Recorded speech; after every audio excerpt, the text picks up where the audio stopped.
A woman in labor came in. She was giving birth, so we took care of her. Before that, the same woman, who was married to a fireman, stood on her balcony and watched the reactor explode, and had been in constant contact with the radiation for 24 hours. And when the baby came out, it was black. That was the first incident. A few hours later, another girl in labor came in. She gave birth, but the baby was dead. After that, all the pregnant women, at every stage of pregnancy, were called in for emergency examinations. And when they were all examined, which was done very quickly because time was of the essence, time determined who'd live and who'd die. The women were in a terrible state. What we saw inside, with all the fetuses, it was exactly like in the books. All the heart defects, the eyes, the limbs. Within just a few hours, all those babies were contaminated. There were 36 women at all stages of pregnancy, and it went on for a night or a bit longer. Maybe a bit longer. That's how we dealt with the problem. It was the most horrific day of my life. I wish I could erase it. Что ж ты вьешься, черный ворон? Что ж ты вьешься над моею головой? To hell with our lives. Someone has to start telling the truth. Asking the right question will give you the truth. I know they're listening. It's the truth. This place was abandoned overnight. They had no time to take anything. Factories, schools, stores, apartments, everything still there. That stuff happened.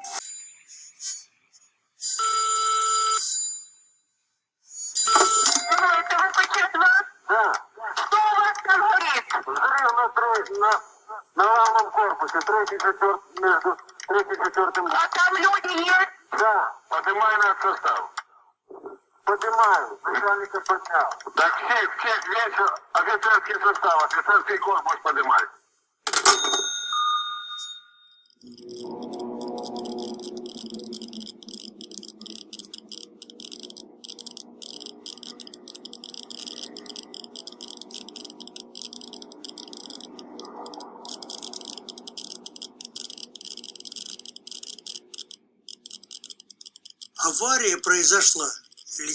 The accident, or rather the catastrophe that took place, was the biggest technological disaster in human history. The accident affected all of Ukraine, all the systems in Russia, and the USSR, and other countries too. So in my opinion, the people who contained the damage actually saved the whole world.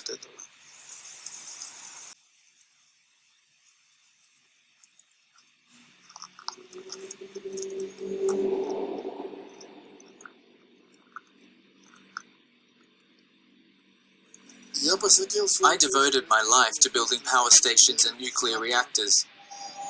The Chernobyl reactor was the last I built.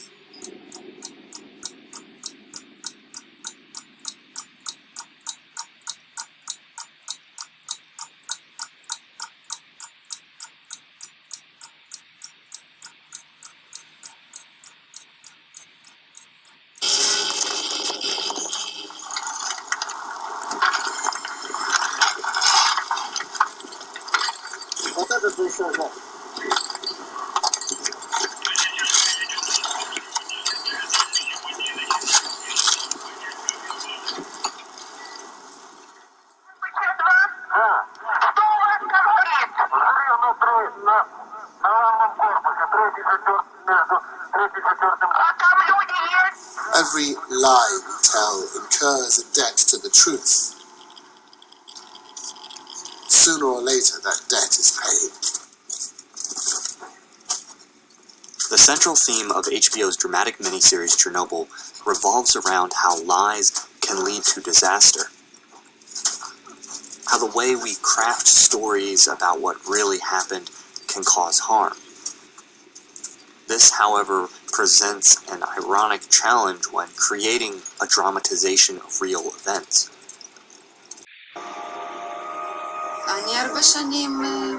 For many years I tried to forget it. It was a childhood trauma, and I didn't tell anyone about it. I'm still afraid.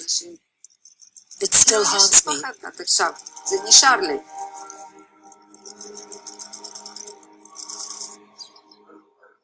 The Chernobyl disaster still affects people. People who are suffering, dealing with illnesses.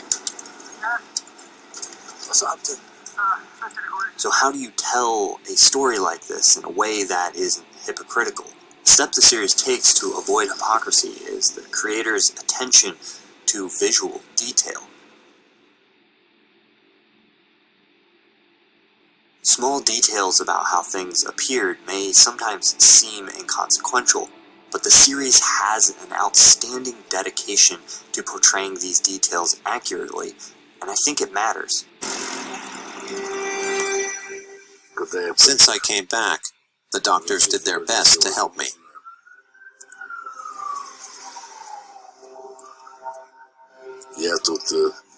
I had 2 strokes here.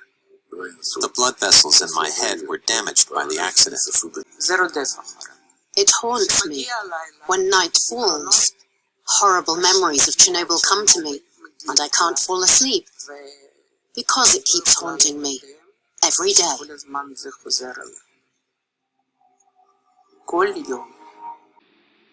Because of the nature of the working area, you will each have no more than 90 seconds. Some of it is in blocks weighing approximately 40 to 50 kilograms. They all must be thrown over the edge here. Watch your comrades, moving fast, from this opening, then turning to the left and entering the workspace here. Take care not to stumble. Do you understand your mission as I have described it?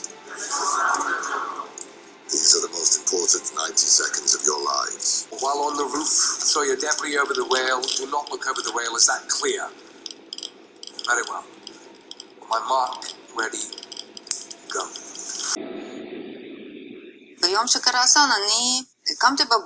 On the day of the disaster, I woke up in the morning. It was a Friday. I had school that day. So I went to school as usual. But on the way to school I saw lots of ambulances and machines washing the streets with some chemical, some kind of foam. It looked like snow all over the street. It was foam, a chemical. This was unusual. They usually just used water. That was peculiar. And when I got there, no one was around. The school was closed, and I didn't understand why. There was no announcement that there was no school. When I got to school, the door was closed. There was no one outside. I stood there for a few minutes and knocked on the door. Then they opened the door, and they let me in. I went to my classroom and saw kids there. Some were crying because their parents were on duty at the reactor that night, and they didn't come home.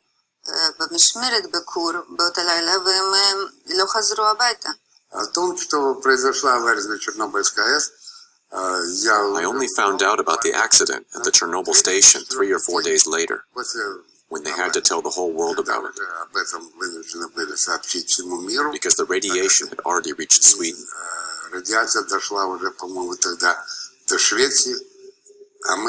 We all had no idea about it, neither the army nor the civilians. There was a call. The roof of reactor 4 is on fire. The station was secured by a military firefighting unit. If a nuclear station is on fire, that's the biggest emergency there is. The first to arrive were 2 firefighting units who were a 5-minute drive away. and they went right to work. They were the first ones to make it to the reactor. Every single one of them died.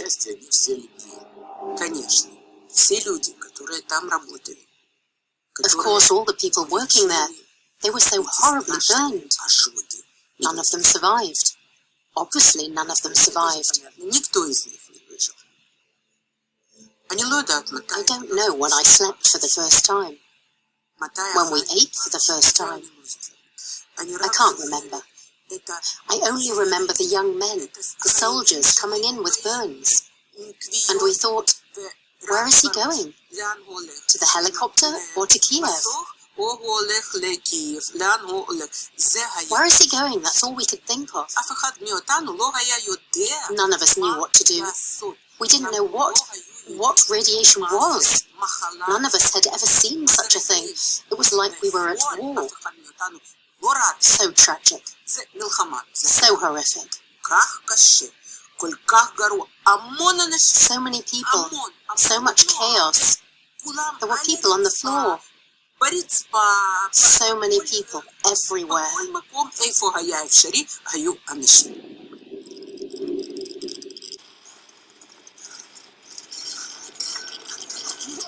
The significance of getting visual details like this right is that each moment of the show is true to the experience of those who were there, even when those moments might be shifted in time or context for the sake of the narrative. I knew the reactor had exploded, and that radiation began to spread all around into the air. When radiation rises in the air, it's like detonating an atomic bomb.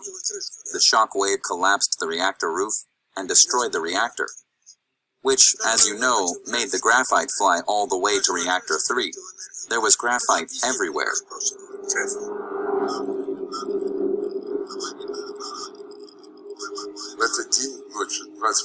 On the night between April 25th and 26th, I was operations commander of the brigade.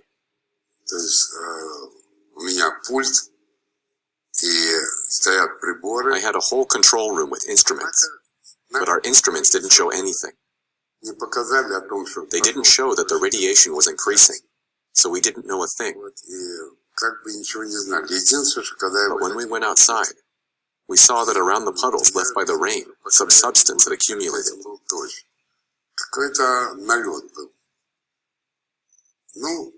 I figured, naturally, that it was pollen from the surrounding trees. I actually think it was nuclear fallout. At the time, we thought it was pollen. And the truth is, neither regional HQ nor the brigade commander told us there had been an accident at the reactor.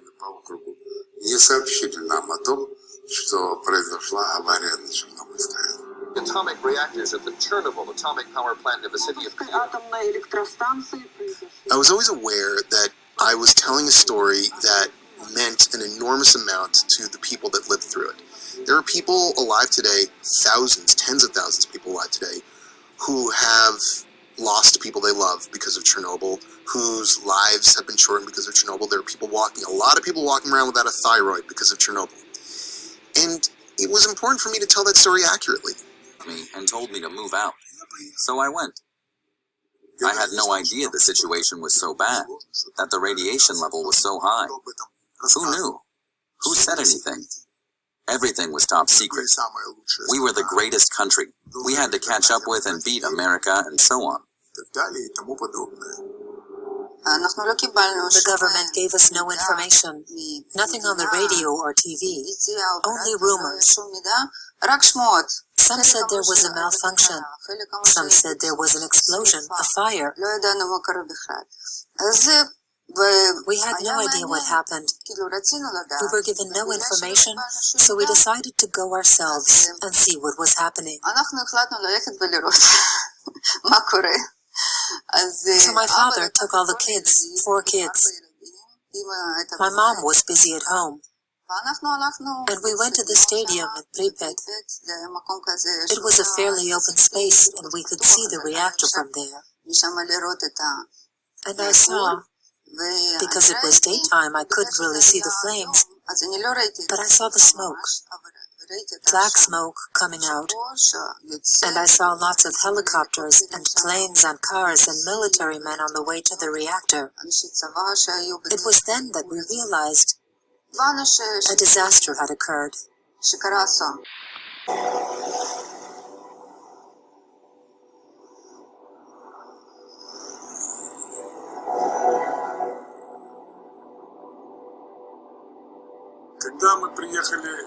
When we got to Chernobyl, they sent me straight to City Hall. At City Hall, they told me, your mission is to check vehicles and prevent any disorder, shouting, disturbances, and so on. We secured the area. What does that mean? It means we checked vehicles going in and out. We escorted buses carrying the evacuated people and children, and we caught looters.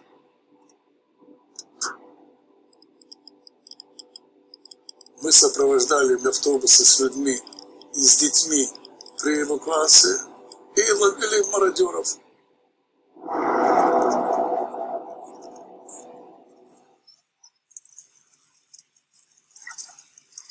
I only remember being in Pripyat, nothing before that. So my whole life began there. I went to kindergarten and school there. I grew up there until the disaster happened. All the families living in town had something to do with the reactor. Some worked there, some worked in town, in the schools, but they all had some connection. It was the town's whole purpose. There were plenty of families, and most of them had many children. And because of that, we had lots of kindergartens and schools. I was in 3rd grade. In the morning, I went to elementary school, and around noon, I went to art school. I had lots of friends there. It was a wonderful life. You could even call it perfect. I didn't see what was happening around me. Maybe it was just because I was a child, but that's how I remember it. It was a special town.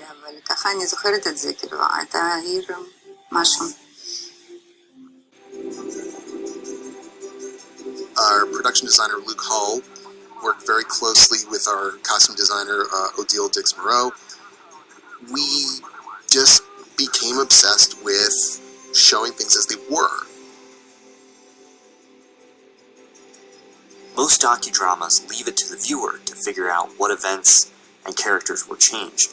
HBO's Chernobyl, interestingly, gives you the tools to learn these things.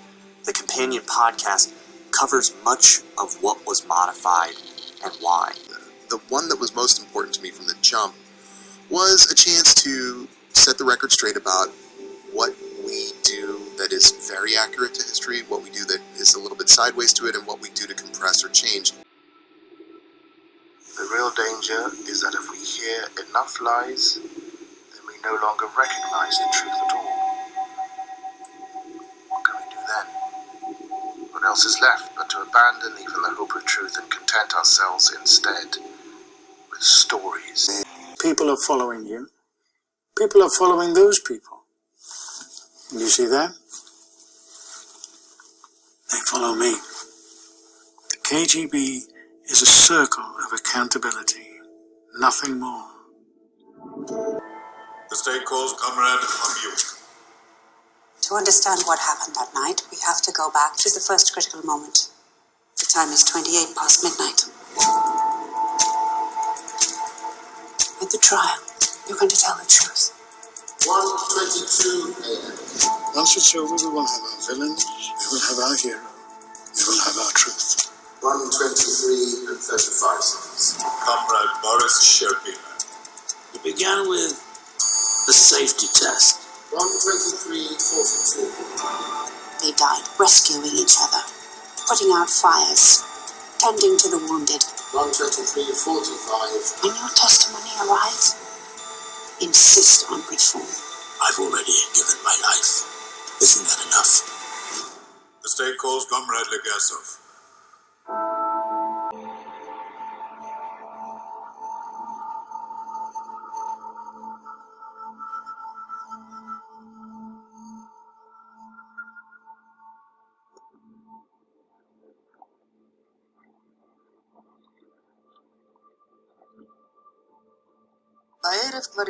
Later that evening, soldiers went to all the houses and told the people to prepare to leave. We never thought we'd be leaving forever. They told us it will last 4 days. They told us to take only casual clothes, like going on a picnic or camping in a tent. We thought we were leaving because they said there were things they had to do, cleanse the town, so everyone had to leave, that we'd be gone for 4 days and then come back. So we took nothing with us.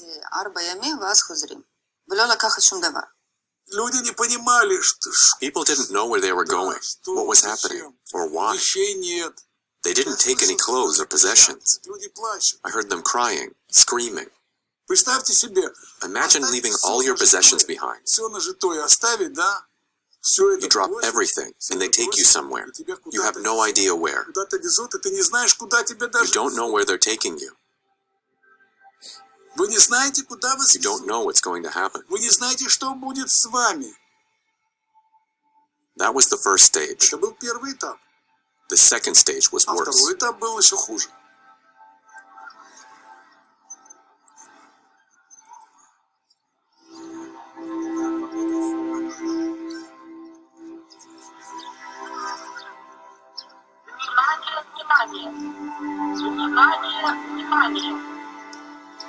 Уважаемые товарищи, городской совет народных депутатов сообщает, что следы аварии на Чернобыльской атомной электростанции в городе Припять сказывается неблагоприятная радиационная обстановка.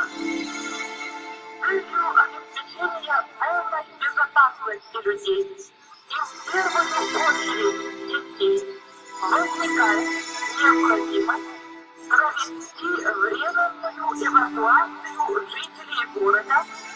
Для этого каждому жилому дому сегодня, 27 апреля, начиная с 14:00 часов, будут... Why worry about something that isn't going to happen? Oh, that's perfect. They should put that on our money. What's really interesting is how the ideology of the Soviet Union, the idea of a system that was infallible, and the fear of people to point out any flaws or mistakes, everything had to be perfect, and you had to pretend it was perfect. Any system with too strong an ideology, whether it's the idea of a perfect nation or a perfect belief, leads to exclusion of facts.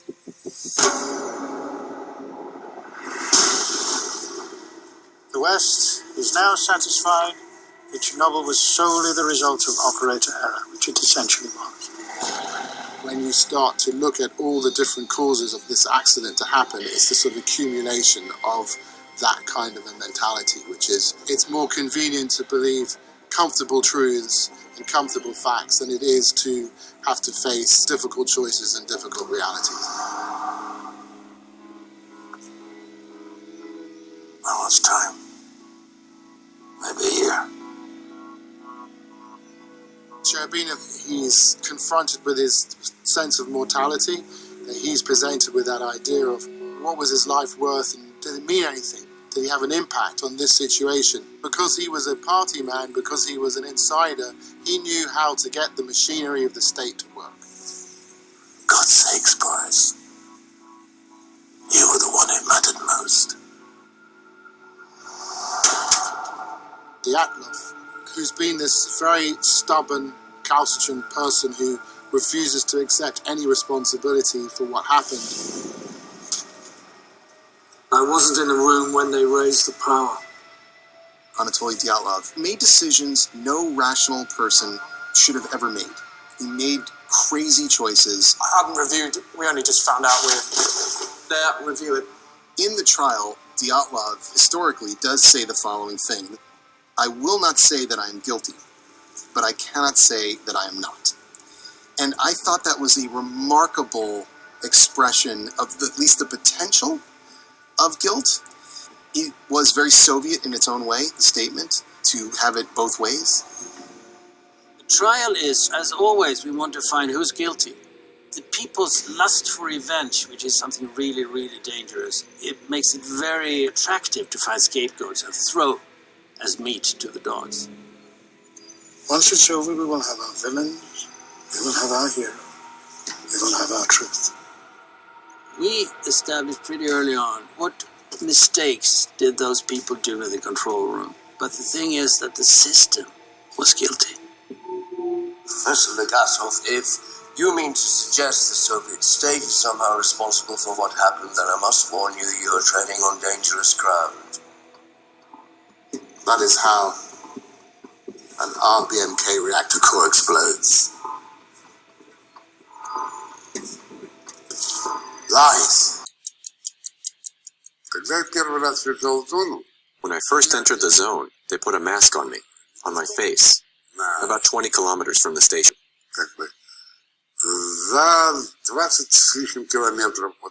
And I wore that mask all day. That was on the first day.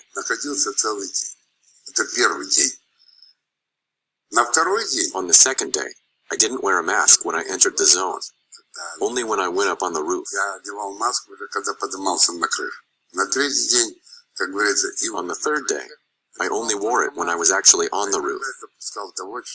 And sometimes, on the roof, I'd take it off so I could smoke. I'll explain why. The enemy is invisible. It has no flavor, smell, or form, so people weren't afraid. We didn't realize at the time what it could eventually cause.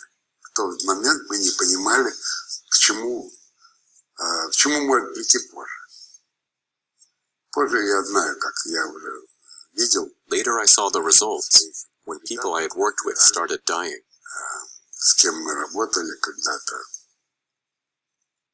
But we weren't afraid.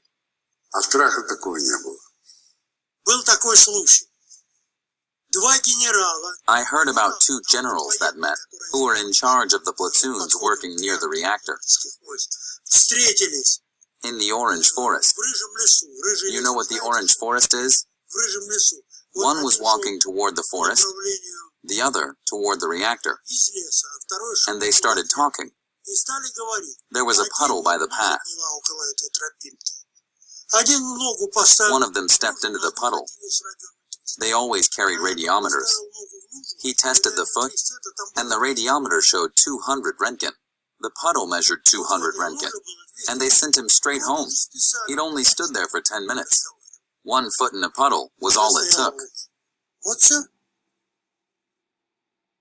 The radiation had struck many people, and by then it was felt in other countries too. In Finland, in Poland, in Italy. Gorbachev gave a speech on May 14th, and on May 15th, there was a government meeting where it was decided to charge our bureau with the task of building a protective structure over the reactor that exploded. The people nicknamed the structure the sarcophagus.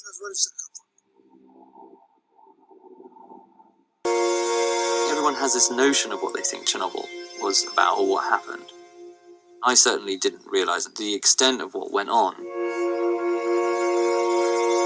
It's not just a story about a nuclear power plant blowing up.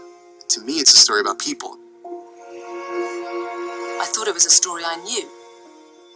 And then this just showed me what an incredible story there was behind the truths that I knew. I grew up in Sweden, and I was there in '86 when it happened, and it was a big deal for us there. I have very vivid memories of it. I wasn't allowed to go outside when it rained for quite some time. It was a very shocking event, but at no time did I have any sense that it was anything other than a terrible accident. There was a system that had created the conditions that led to Chernobyl happening. It's an incredible story about when power gets corrupted and when the truth is buried, and it has such resonance now. Today, more than ever, it's really important that people search out the truth. We all had a tour of the town and the reactor, and it was just the most remarkable place to be. There are 3 other reactors. They're not producing nuclear energy, but they are functioning in certain aspects. There's still people who are working in those hallways that our characters walk down. We came away with a real sense of duty to try and tell that story as authentically and as truthfully as we could. It's not just a piece of fiction, it's a testament of the history of mankind. Had they not been successful, it could have been a planetary-wide disaster. The divers, the miners, the people that went up onto the roof, those were truly heroic sacrifices that those people made. It's important that the world would know a bit more about these people, even though we're never gonna know their names.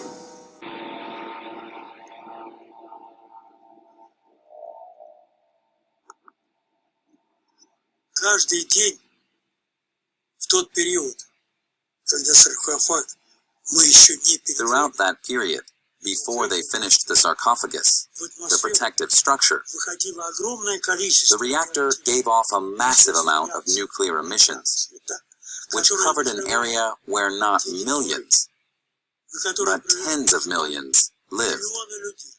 Что миллион? Десятки миллионов. Потому что атмосферное явление ветер разносил не только... Natural functions like the wind carried not just the nuclear fallout from the explosion, but also the contaminated dirt and sand. который уже был заражен. It was a huge catastrophe. Это была колоссальная катастрофа. In order to reduce the nuclear fallout, it was decided to stop trying to extinguish it with water. You understand why?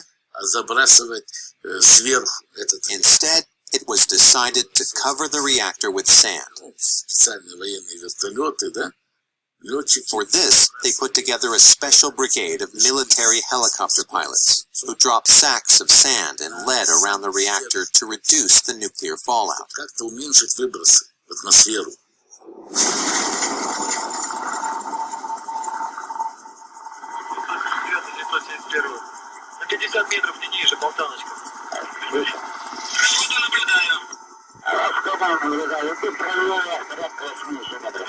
Хорошо, отлично, вот так и держать.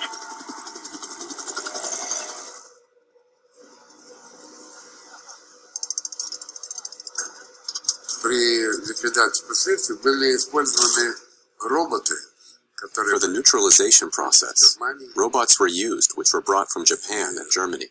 Когда их приводили, то, по всей видимости, When they brought them, apparently they didn't tell the engineers about the radiation levels on the roof.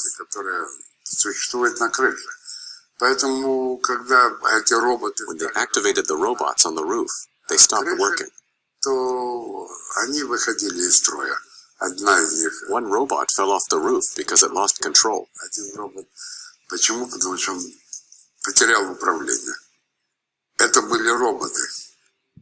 That was just the robots.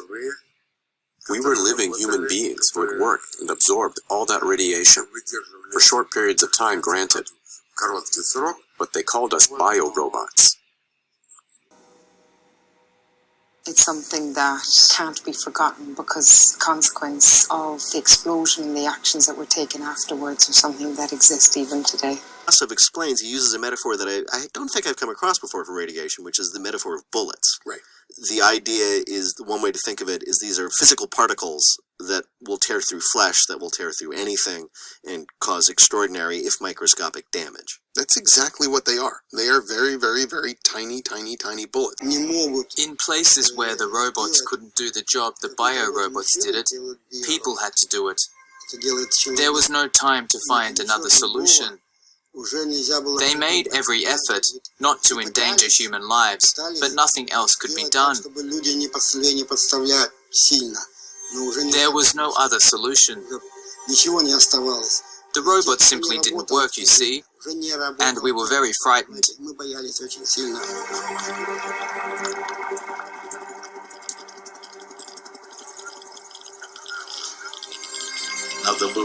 The operation of pumping out the water and removing the nuclear waste around the station had to be done quickly. It had to be raked out with a shovel, by hand.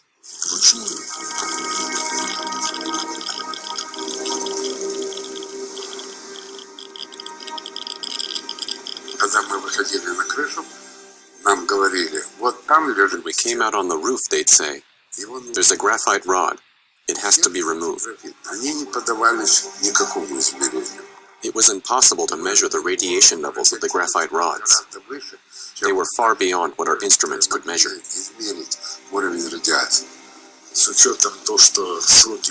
Although we worked in short shifts, we had to work in difficult conditions and near the reactor. Our distance from the reactor determined how much radiation we absorbed. So we used monitors, and at the end of the day, we saw that they'd absorbed an almost lethal amount of radiation. Yeah, you'd have to call that lethal. So there's also the continuing story of Emily Watson's character, Yolanda Komuk. She's out there, she's made no connection with our other characters. She's continuing to try to both find out what's going on and bring the word of it to the people who need to know. And there's a great scene with that bureaucrat. Right. There has been an accident at Chernobyl, but I've been assured there is no problem. I'm telling you that there is. I prefer my opinion to yours. I'm a nuclear physicist. Before you were deputy secretary, you worked in a shoe factory. Yes, I worked in a shoe factory. And now I'm in charge. One of the quirks of the Soviet system, we think of it as just a huge palace built on lies, but some of it was true. For instance, this notion that it would be a government of the worker, by the worker, for the worker.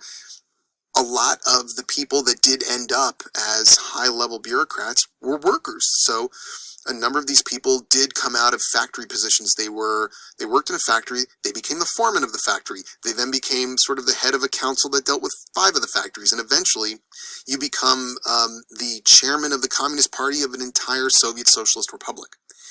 We do know that in the direct aftermath of the explosion, there was a concerted effort to instruct all of the bosses, the party bosses, to do nothing.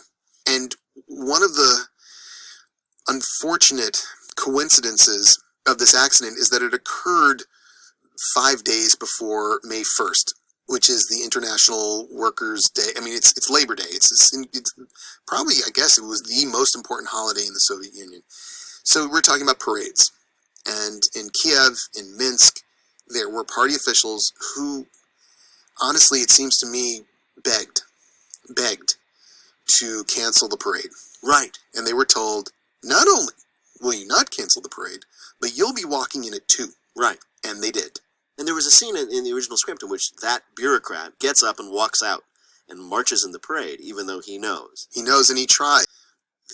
A lot of these people would, when they were told to do something, they would do it convincingly. Right. But they weren't monsters. They would then try to work behind the scenes in some sort of diplomatic, bureaucratic way to do what was correct. In this case, and this is where, I look at somebody like Gorbachev and I think, you knew this was going on. They were told to get out on the streets. And we have photos of, the May Day parade in Kiev, 1986. And when you look at these photos, every single one of those people is in danger. Right. In direct danger. Yeah, and people knew that this was the case. On the inside. Yeah, but they didn't. None of the people marching knew. Yeah, there's a great moment in this episode where we find out that the kids in Germany are being told to stay inside as people look out at the kids playing a few kilometers from the plant. That's exactly correct. So by the time Moscow finally says, okay, we have to evacuate this town, the rest of the world already knows. Yeah. People have been getting pulled off the streets. There were curfews in places like Germany or East Germany and West Germany, but not in Pripyat. Right. And that's just shocking. There was a young man, a firefighter. I don't remember his last name. He was a young man. and he was diagnosed with level 3 radiation. His face was badly burned. Just his face, but since he had a high dose of radiation, he had other symptoms too. He looked at me, his face was covered in burns, and those two dark blue eyes looked at me pleadingly. Please, help me somehow. I remember what I told him. Everything will be all right. Let's hope for the best. And he replied, can you tell my mother that? His two eyes were like an abyss, but at the same time, there was a ray of hope. That was rough. I didn't tell his mother anything. I knew he wouldn't survive.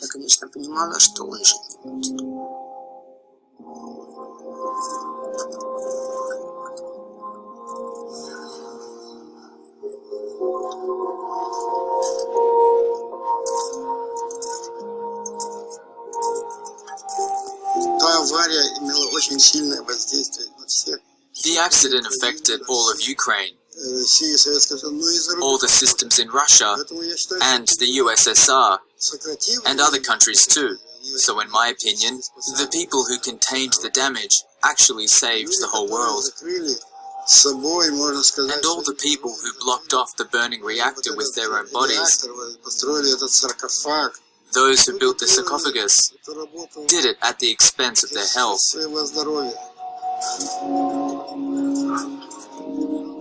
So as it turns out, one cast member actually lived through this. Stellan Skarsgård grew up in Sweden, which, as we had talked about, was the first country outside the Soviet Union to have an inkling of what was going on. So the smoke and the dust was carried with the winds northwest over Sweden, over northern Sweden and eastern Sweden. And for years we could not eat mushrooms that we picked in the forest. We could not eat reindeer because the reindeer ate mosses that were infected. And you can still sort of detect radiation in some parts of Sweden, sometimes in animals and sometimes in plants. And what has really been so unique about this is that every single person feels responsible to tell the story as truthfully as possible and be provocative in how we tell that truth.